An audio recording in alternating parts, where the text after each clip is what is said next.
would you please welcome to the show from the Dirty Ham, Framingham, Massachusetts, rising from the tough streets of Saxonville. Would you please welcome Carmelo Hayes to the program? What's going on, sir?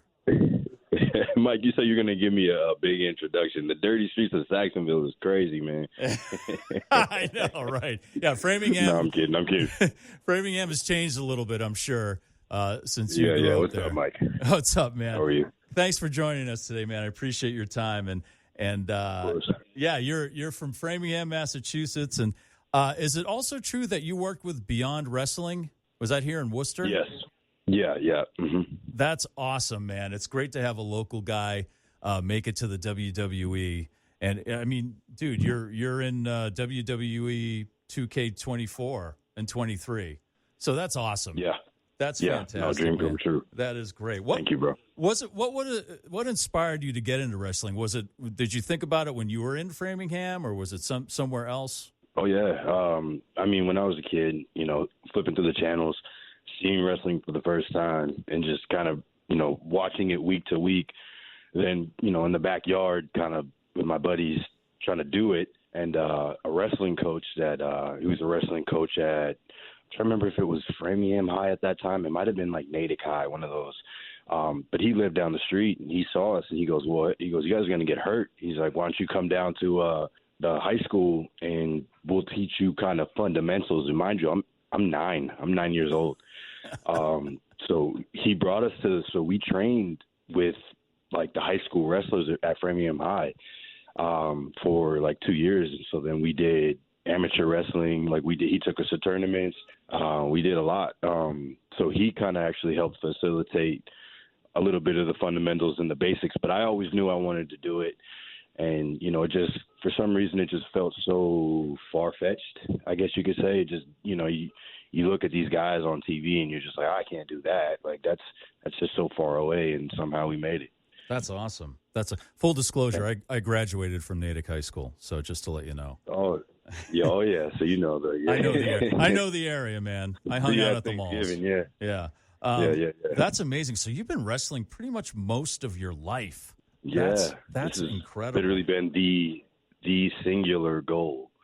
So it's wild that everyone that knows me from as a kid is just like, oh my God, that's just wild. We knew you'd make. Everybody says that, right? Like, we knew you'd make it, but yeah. It was kind of like the people that really know me are like, no, we knew you. This is what you were gonna do, and you did it. So, How do you go about developing your persona? Is that something you think about early on, or is that like along your journey? You're like, okay, I can work better being this guy, or I can work better tormenting this other guy.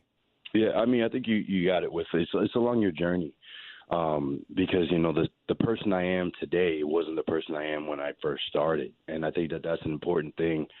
I learned, when I got to WWE, that somebody had mentioned to me, he was like.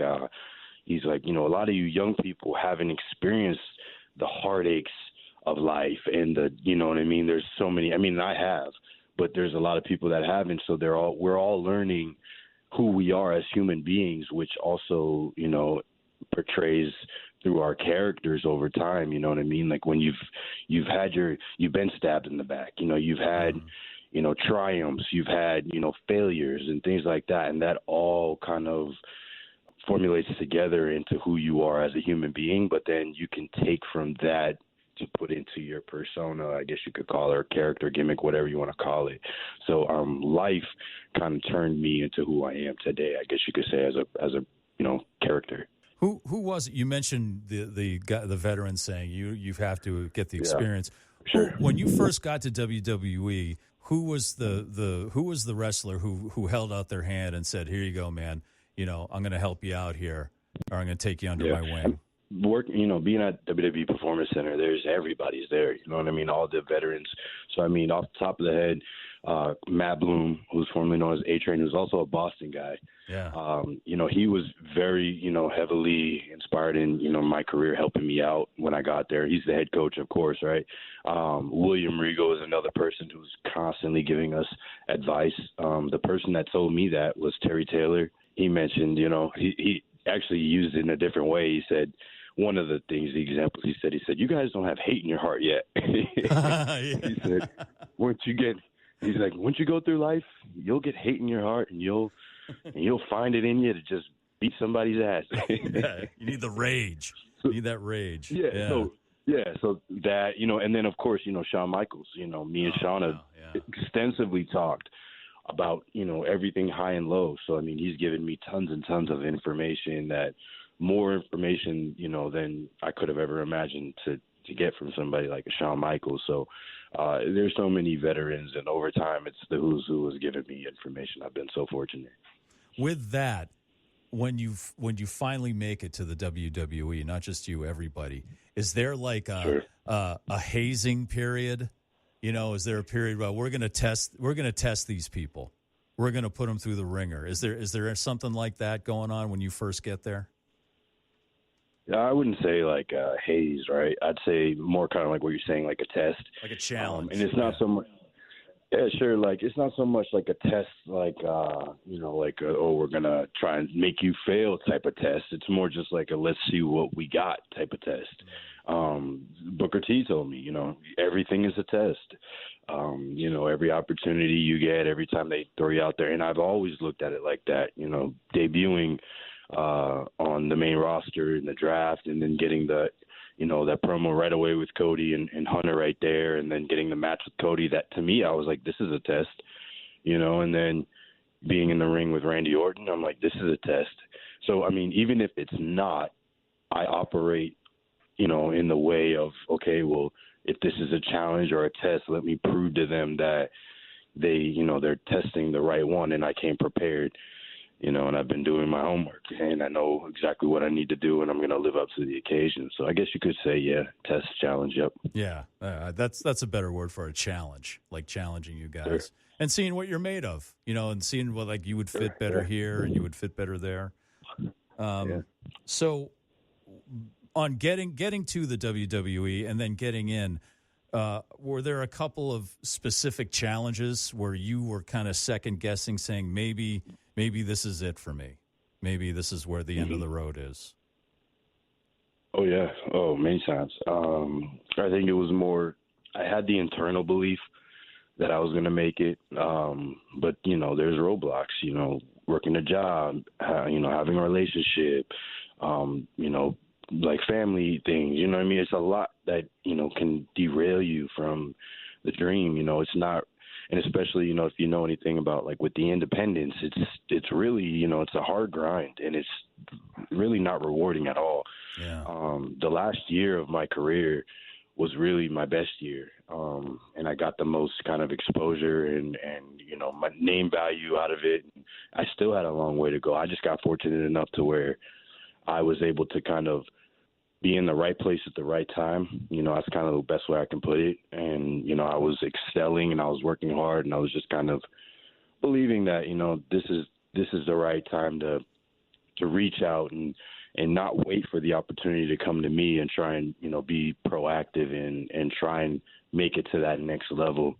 But yeah, there's been, so many times where I was like, oh man, people around me telling me, hey man, get real. Like you gotta focus on life. You can't, lose this and lose that for this wrestling. Everybody always said that this wrestling, like it was like like I was playing on the chess team. I was like, no, this is like gonna change my whole life if I can make this work. Well, you're doing it since you were 9 years old. I mean, it's really no, seriously. You're hyper focused. You can't just give it up at that point. Yeah. So you're going to be here in Worcester, DCU Center, July 12th. Yep. Have you ever been here to the DCU Center before? Yeah, so my first live event WWE I ever went to, the very first one, was at the DCU Center. It was in 2004. Nice. That's awesome, man. That's awesome. Hey, so outside of wrestling, what do you do to kind of like, like I play like disc golf to clear my mind, to not think about anything at all for a few hours, just to focus on something else. Is there something like that you like to do outside the ring, outside of training? So my girlfriend and I, we've been playing pickleball. She actually like put me on the pickleball, and I didn't really know much about it. And I'm like, oh, so it's like tennis, but we've been playing that lately. I mean, now that I'm on main roster, now I'm on the road so much more. So when I do have time off, I'm kind of just working out, eating, and hanging out at home with like my girlfriend and my animals and stuff, like just chilling. But for the most part. And then before that, I was training 5-6 days a week. So there's really not so much free time, and I like it like that. You know what I mean? I'm wondering if you could incorporate some elements of WWE into pickleball. You you mean pickleball? Like bring it into WWE or something? Or maybe bring it to the court. And like you can like use ladders, chairs. You can do like a tag team move. So I don't know. I play pickleball to get away from the Okay, right. That's right. Sorry, man. I'm sorry. All right. Well, we're looking forward to seeing you here in Worcester, July 12th, DCU Center. And I'm sure all the folks at Beyond Wrestling here in Worcester are very proud of you, man. We still go see them every Thursday night at the White Eagle here. So we're looking forward to seeing you, Framingham's own Carmelo Hayes, man. Hey, thanks for joining me today. I really appreciate it. Appreciate you, Mike. No, anytime, man. Thank you. All right, that was great, man. Thank you so much. Of course, anytime, Mike. Thank you, bro. All right.